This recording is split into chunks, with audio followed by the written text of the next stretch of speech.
It was a raw, overcast November afternoon in 2021, the kind of dreary Chicago day where the sky hangs low like a heavy gray blanket, muffling the distant rumble of traffic on the expressway and turning the suburban streets into a muted watercolor painting. Sleet pattered against the bay window of the family room in Naperville, each drop a tiny reminder of the cold that had seeped into everything lately. Alex Thompson, a 38-year-old structural engineer with calloused hands from years of drafting blueprints and a heart that felt just as worn, sat frozen on the sagging leather couch that had been a Black Friday splurge back when things were good.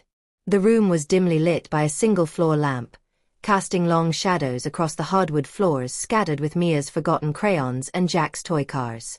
Upstairs, 11-year-old Mia was sketching in her room, her endless curiosity about the world pouring onto paper, while 9-year-old Jack, still proudly showing off the gaps from his lost front teeth, was glued to his tablet, building virtual worlds in Minecraft. The air carried the faint, comforting scent of last night's homemade lasagna. Alex's attempt at family normalcy, mixed with the sharp citrus tang of the all-purpose cleaner he'd used that morning in a futile bid to scrub away the tension that clung to every surface. In his lap, the divorce papers felt like lead weights, their crisp edges mocking the mess of his life. Emily had handed them to him 3 hours earlier, her expression as detached as if she were delivering a work memo. She had wheeled her black hardshell suitcase down the driveway, heels clicking on the pavement, without so much as a glance back at the home they had built together. "I'm upgrading, Alex," she had said, her voice steady but laced with that familiar disdain. "This life, this routine, it's not enough anymore. You're not enough. You've been holding me back for years." The words echoed the insults she'd hurled during their escalating fights over the past year.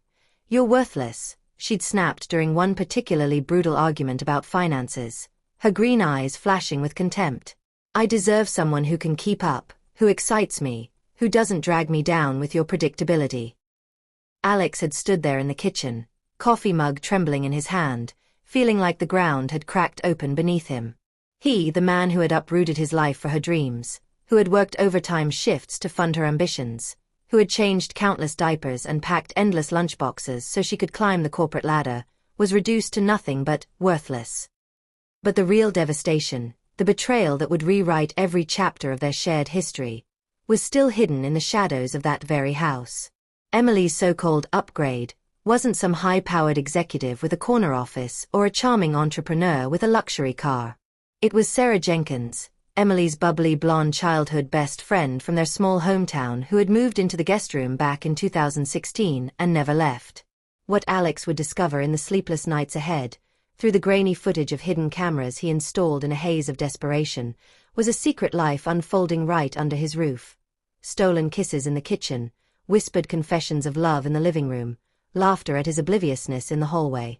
Sarah wasn't just a friend, she was the reason for Emily's emotional unavailability, the spark behind her growing disdain, the partner in a long-term lesbian affair that had turned Alex's home into a stage for deception. To understand how it all unraveled, we have to go back to the beginning. It all began in the fall of 2005 at the University of Illinois at Urbana-Champaign. The campus was alive with the energy of a new semester. Leaves crunching underfoot on the quad, the scent of fresh brewed coffee wafting from the student union, groups of freshmen laughing as they navigated their first weeks away from home. Alex Thompson was 21, tall and lanky with short brown hair and kind blue eyes, the first in his working-class Ohio family to attend college. He funded his structural engineering degree with grueling summer jobs, roofing houses in sweltering heat, his hands blistered and his back aching by day's end. Engineering appealed to him because it was about creating things that lasted. Bridges that connected communities, buildings that withstood storms, and foundations that held firm no matter what. He was quiet, reliable, the kind of guy who showed up early to group projects and stayed late to make sure everything was right. Emily Harris sat 2 rows ahead in their required business ethics lecture hall, her auburn hair catching the light from the overhead projectors, her green eyes sharp and engaging as she challenged the professor on topics like corporate greed and social responsibility. She was a marketing major, ambitious and charismatic, the type who turned heads without trying and commanded attention in any room. Alex noticed her immediately, the way she spoke with confidence, her laugh ringing out during class debates, but he figured someone like her was out of his league. It wasn't until their group project on ethical dilemmas in advertising that they really connected. The team met in the library's quiet study rooms, fluorescent lights buzzing overhead, stacks of books and laptops cluttering the table. Emily was leading the discussion, her ideas flowing fast and fierce. But when the spreadsheet model for their case study started glitching, Alex stepped in quietly.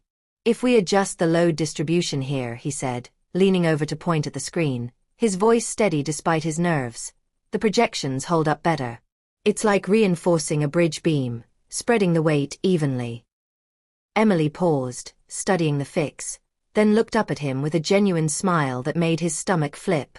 "That's brilliant. You're good at this quiet saving the day thing, aren't you?" They ended up talking long after the others left, the library closing announcements echoing in the halls. She shared her dreams of climbing the marketing world in a big city, making campaigns that changed minds. He opened up about his family's struggles, his dad's factory job layoffs, his mom's waitressing shifts, and how he wanted to build a stable life that no economic storm could topple. By the end of the semester, study sessions had evolved into coffee runs at the campus cafe, where they'd share muffins and playlists over steaming lattes.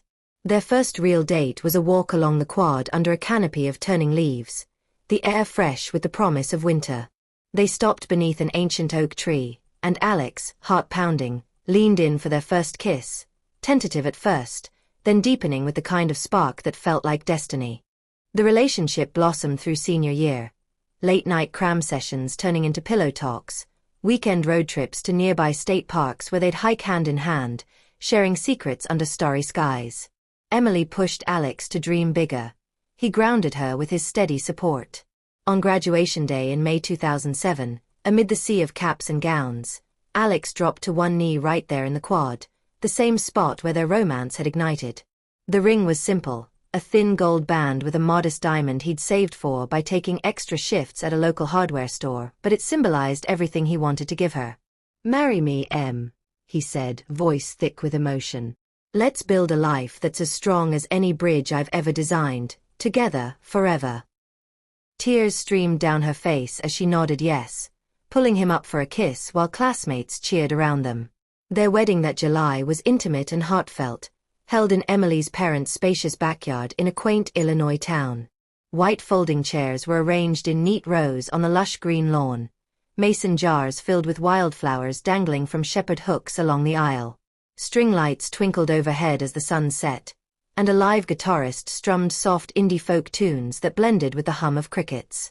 Alex stood at the makeshift altar in a rented grey tux, his heart hammering like a drum, as Emily walked down the petal-strewn path in a flowing white gown that hugged her figure perfectly. Her auburn hair was pinned with fresh daisies, and her green eyes locked on his with a warmth that made the world fade away. The vows were personal and raw. Alex promised to always be her foundation, to support her ambitions no matter the cost, to love her through every storm. Emily vowed to cherish his steadiness, to adventure with him, to build a family grounded in trust. As they exchanged rings, their families wiped tears, and the reception spilt into the night with dancing under the stars, love songs mixing with laughter and toasts to their future. The honeymoon was a modest week in Door County, Wisconsin, a cozy cabin by the lake, where they'd wake to birdsong and brew coffee on a small stove. They'd hike wooded trails, hands intertwined, talking endlessly about their plans. Emily's career in marketing, Alex's engineering goals, the kids they'd have one day, the home they'd create. Back in reality, Chicago is cold with its towering skyline and endless opportunities. Emily landed an entry-level role at a prestigious ad agency downtown, her days filled with brainstorming sessions and client pitches. Alex followed without hesitation, accepting a junior position at a solid engineering firm even though it meant a lower salary and a grueling daily commute through traffic-choked highways. "We'll make it work," he told her as they unpacked boxes in their cramped one-bedroom apartment in Wrigleyville, the sounds of Cubs games echoing from nearby bars. "As long as we're together, that's all that matters." The early years were a beautiful grind. Emily's ambition drove her hard. When she decided to pursue her MBA part-time to fast-track promotions, Alex stepped up without complaint. He'd come home from 10-hour days drafting blueprints for bridges and high-rises, only to dive into freelance structural consulting gigs late into the night, his eyes burning from the computer screen under the glow of a desk lamp. The extra income covered her tuition, books, and even a new laptop for her classes. He took over household chores, cooking simple but hearty meals like roasted chicken with rosemary potatoes, her favorite, ironing her blouses for presentations, packing her lunches with notes like, "You've got this, M," tucked inside. Weekends were for studying. He'd quiz her on marketing strategies while they walked along Lake Michigan's shore, the wind whipping waves against the rocks. Her first promotion came in 2009, and they celebrated with cheap champagne on their tiny balcony, toasting to "our wins." Mia arrived in the spring of 2010, a tiny bundle with Emily's green eyes and Alex's easy smile. The labor was long, 20 hours of contractions in a sterile hospital room, beeps of monitors filling the air, but when Mia let out her first cry, Alex's world shifted. He took every day of paternity leave available, waking at 2 a.m. for feedings so Emily could rest and recover, changing diapers with clumsy but loving hands, rocking Mia through colicky nights while singing off-key lullabies. He documented everything. First smiles captured on his phone, first crawls across the apartment carpet, first words, "Dada," that made his heart swell. Emily returned to work after maternity leave, her career gaining momentum, and Alex juggled it all. Daycare drop-offs in rush-hour traffic, pediatrician appointments for checkups and vaccines, even volunteering at Mia's preschool for storytime sessions. He read "Goodnight Moon" to a room full of wide-eyed toddlers, imitating animal sounds to their delight, all while Emily closed deals at the office. Jack joined the family in 2012, another joyful addition with curly hair and boundless energy. The delivery was smoother this time, but Alex was still there every step, holding Emily's hand as she pushed, cutting the cord with steady hands this time around. The house they bought that year, a modest split level in Naperville with a backyard big enough for swing sets and summer barbecues, became their sanctuary. Alex spent weekends painting the nursery a soft blue, assembling cribs with tools from his garage workbench, and installing baby gates with the precision of an engineer. Daily life settled into a comforting rhythm. Alex's mornings began with brewing coffee for Emily, packing lunches, peanut butter and jelly for Mia, cheese sticks for Jack, and dropping the kids at daycare before his commute. At work, he'd pore over blueprints for major projects like the new pedestrian bridge over the Chicago River, his designs ensuring safety for thousands. Evenings were sacred family time, helping Mia with kindergarten homework at the kitchen table, building block towers with Jack on the living room rug, and reading bedtime stories in funny voices that sent the kids into fits of giggles. He'd tuck them in with forehead kisses and promises of weekend adventures, like trips to the local zoo where Mia would sketch the animals and Jack would mimic the monkeys. Emily's career continued to soar. She hit senior marketer by 2014, pulling in 6 figures with year-end bonuses that allowed them to upgrade the kitchen and plan family vacations.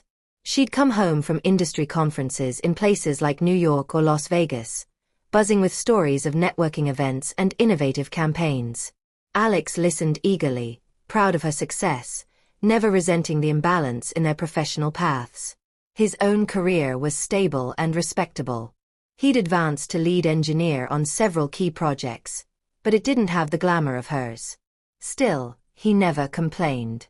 "Your wins light up our home," he'd say, planting a kiss on her forehead after her long days, even as he handled the dinner cleanup and bedtime routines alone more often. Sarah Jenkins re-entered the picture in the summer of 2016, like a warm breeze carrying old memories from their shared small-town past. Emily's childhood best friend, blonde and bohemian, with a contagious laugh that could brighten the gloomiest day and a talent for graphic design that had taken her on freelance gigs across the Midwest. She had drifted away after high school but reconnected through a random Facebook memory post. It started innocently enough. Nostalgic comments on old photos of them at prom, sleepovers where they'd stay up all night whispering secrets under blankets, teenage escapades like sneaking out for ice cream runs. Soon, those comments turned into daily texts, then hour-long phone calls where Emily's face would light up with a joy Alex hadn't seen in months. She'd pace the kitchen while talking, laughing at inside jokes from their youth, her voice animated in a way that made Alex smile at first.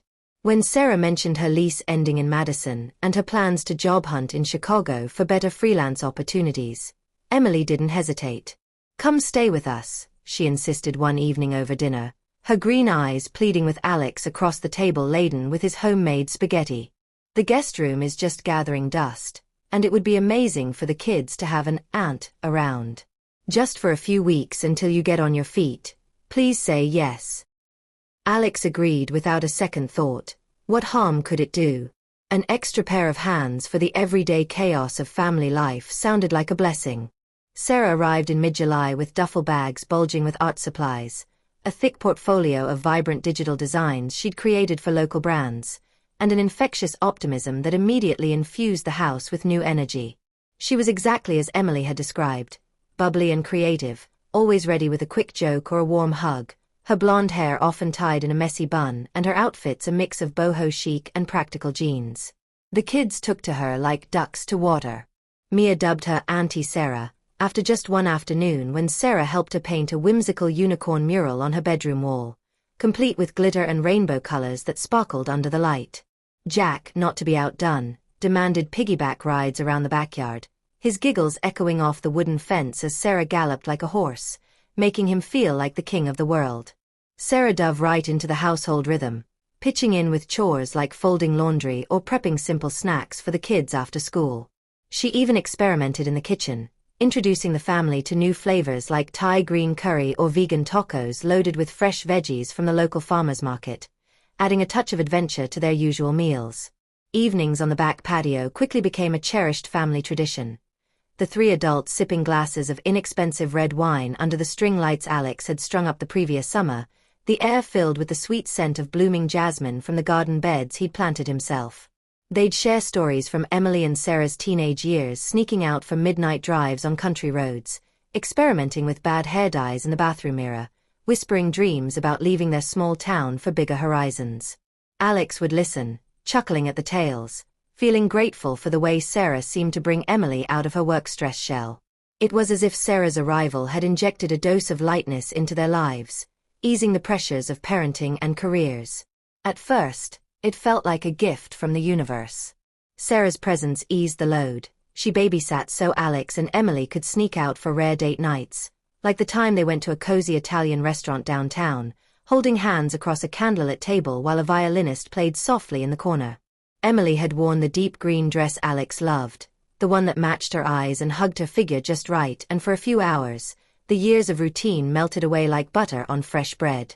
They talked about old college memories, laughed about the time they got lost on a spontaneous road trip to Michigan and ended up at a quirky roadside diner at midnight, even held hands walking back to the car under the twinkling city lights, the cool night air brushing their skin.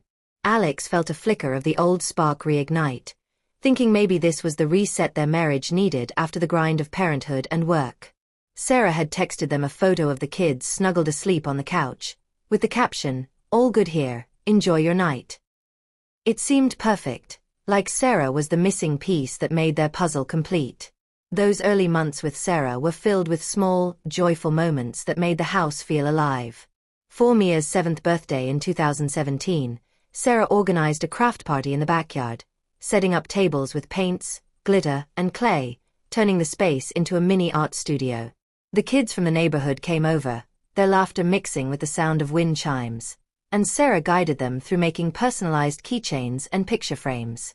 Emily beamed the whole time, snapping photos on her phone, while Alex manned the grill, flipping burgers and hot dogs with a sense of contentment he hadn't felt in a while.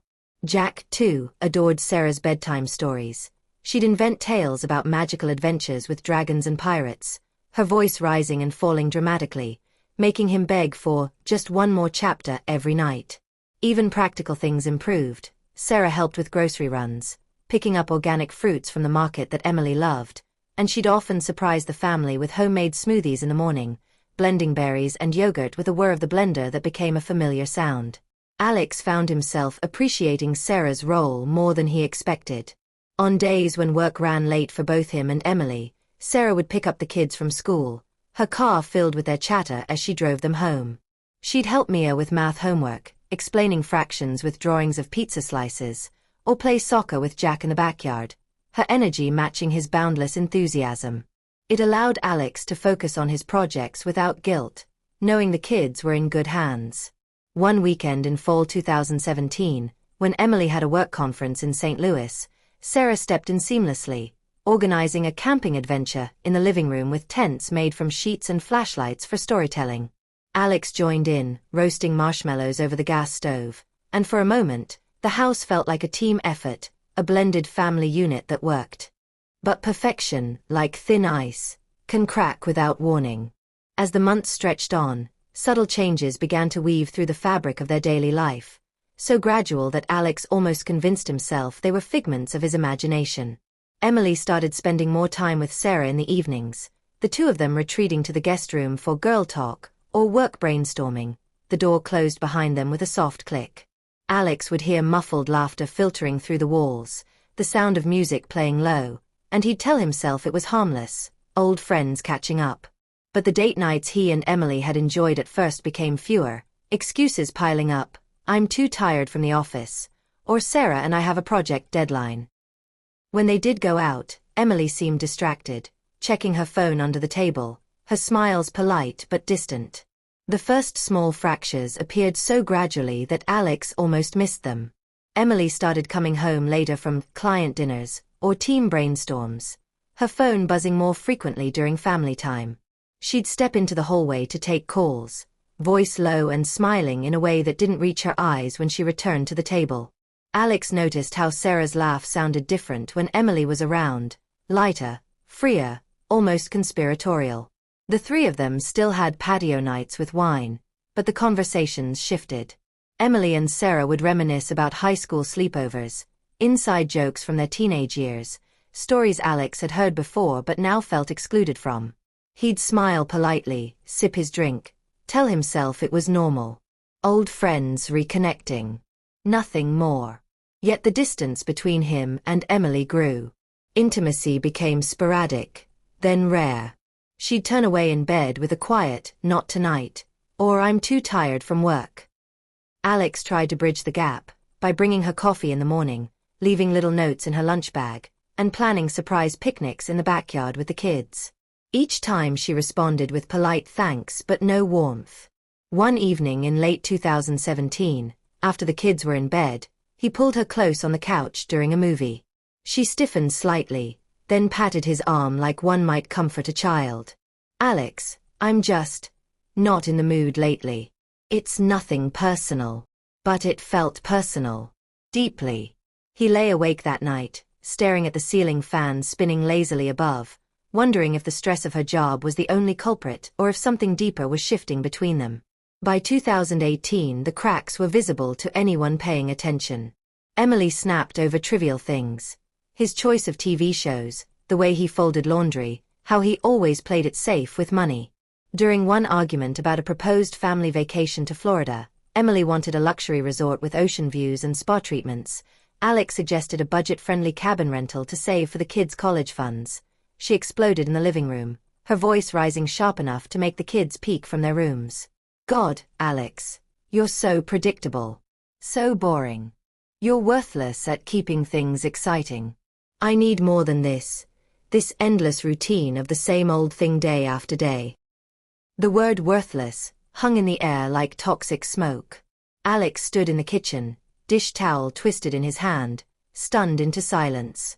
He apologized later that night, promised to try harder, and even booked a couple's weekend getaway to a bed and breakfast in Wisconsin without the kids. Emily went along, packing her bag with a sigh, but spent most of the time on her phone, texting Sarah about work stuff, or scrolling through social media while Alex tried to engage her in conversation over breakfasts of fresh pancakes and coffee. Sarah, meanwhile, became more embedded in their lives, almost like a third parent. She helped with homework in the evenings, sitting at the kitchen table with Mia, explaining multiplication with colorful charts she drew herself, or reading adventure books to Jack before bed, her voice animated with character voices that made him clap in delight. She even started joining family holidays, like Christmas 2018 at Emily's parents' house, where she fit in seamlessly, helping wrap gifts and singing carols around the piano. Thanksgiving that year was a feast, the table set with Emily's mother's heirloom china, the oven filling the house with the aroma of roasting turkey and sage stuffing, the kids running around with paper pilgrim hats Sarah had crafted. Sarah carved the turkey alongside Alex, their elbows brushing innocently, and Emily watched from across the table with a soft smile Alex hadn't seen directed at him in months. Later, when everyone was asleep, he found Emily and Sarah on the back porch sharing a cigarette. Emily had quit years ago, claiming it was a bad habit from her college days. Their heads close together, laughing quietly about some shared memory. Alex turned away quietly, his heart sinking with a nagging doubt he couldn't quite name, telling himself he was being paranoid, that it was just the bond of lifelong friends. The pandemic lockdown of 2020 turned the house into a pressure cooker, forcing everyone into close quarters and blurring boundaries in ways that amplified every tension.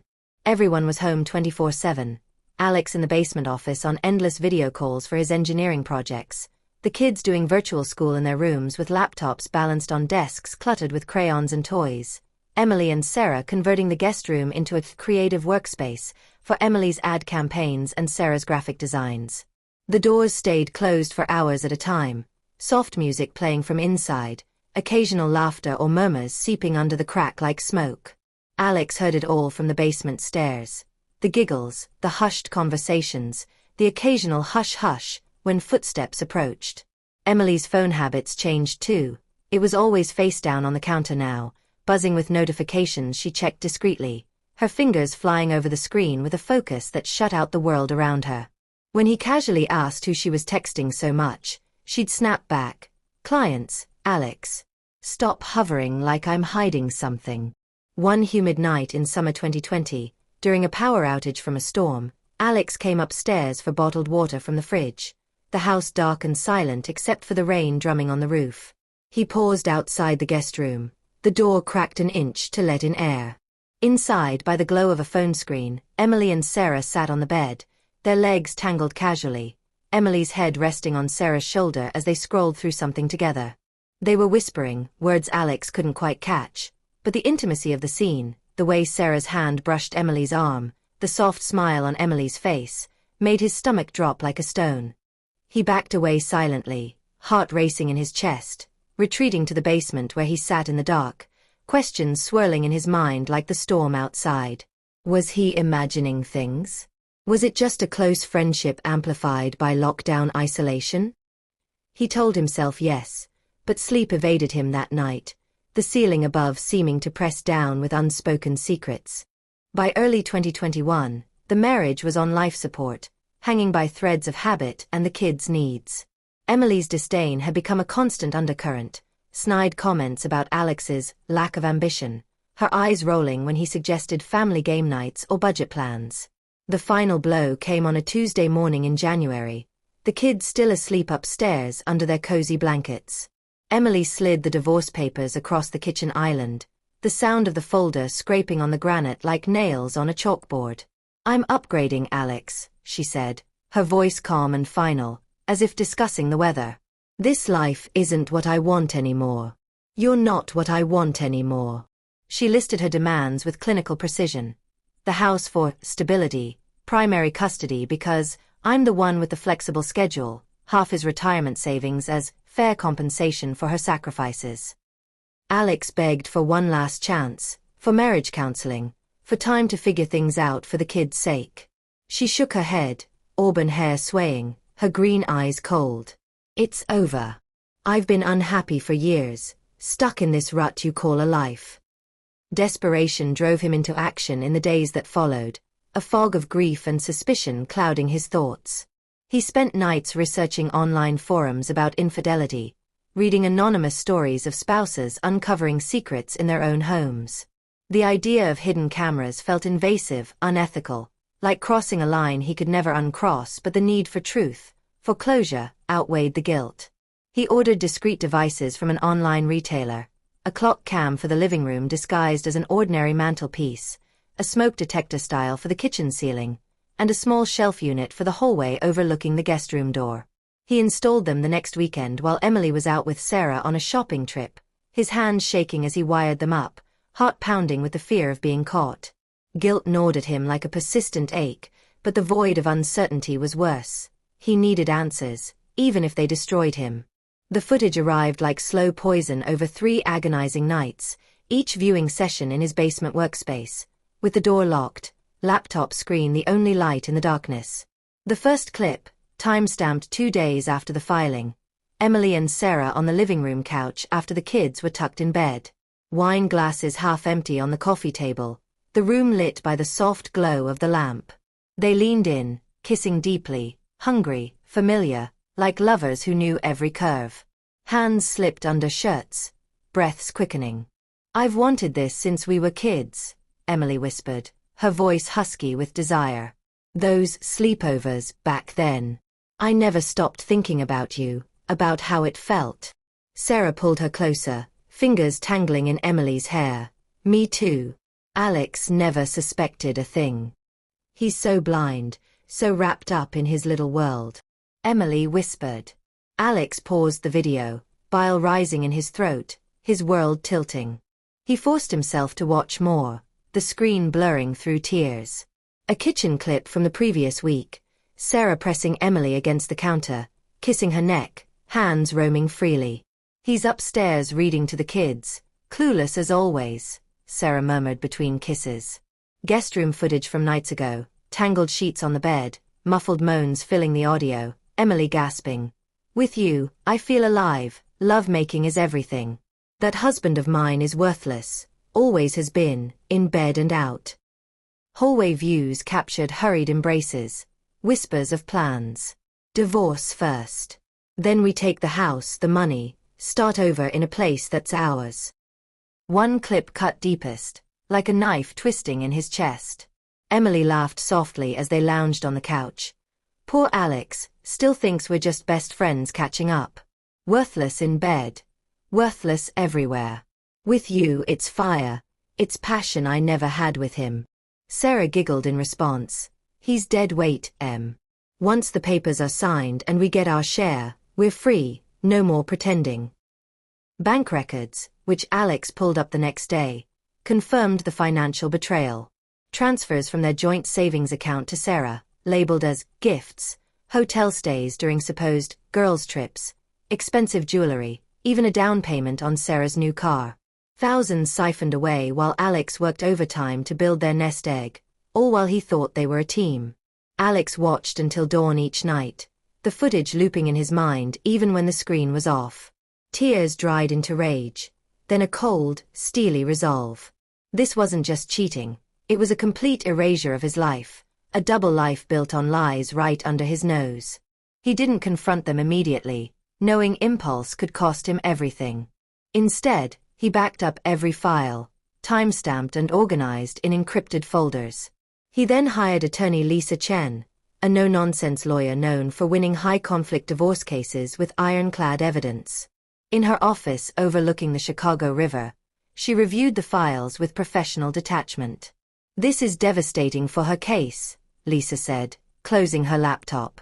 "Fault-based divorce, dissipation of marital assets, endangerment of the children's emotional environment through deception in the home.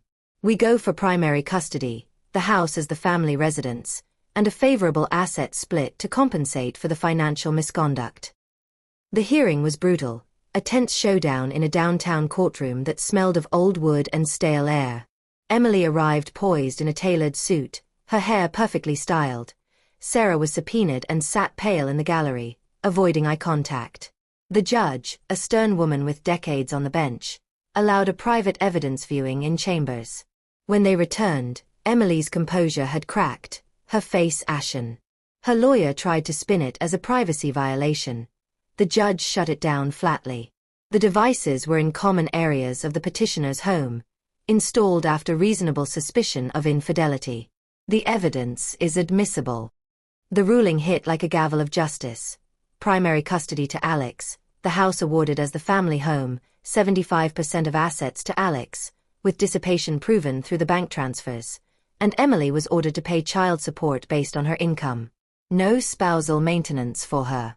Emily's career collapsed in the aftermath. Her agency offered a quiet severance after the scandal leaked through industry gossip, her reputation too toxic for client work. Sarah's freelance network dried up overnight. Clients ghosted her amid whispers, forcing her to flee Chicago and take a low-paying job in a small town. Alex didn't gloat. He kept the kids close, enrolling them in weekly therapy to process the changes, rebuilding routines with love and consistency. He channeled the pain into rebuilding his life. Leaving the firm, he launched Thompson Consulting, specializing in sustainable infrastructure like eco-friendly bridges and resilient urban designs. Remote contracts poured in from cities across the country, revenue soaring as his reputation grew. By 2024, millionaire status arrived quietly through smart investments and business expansion.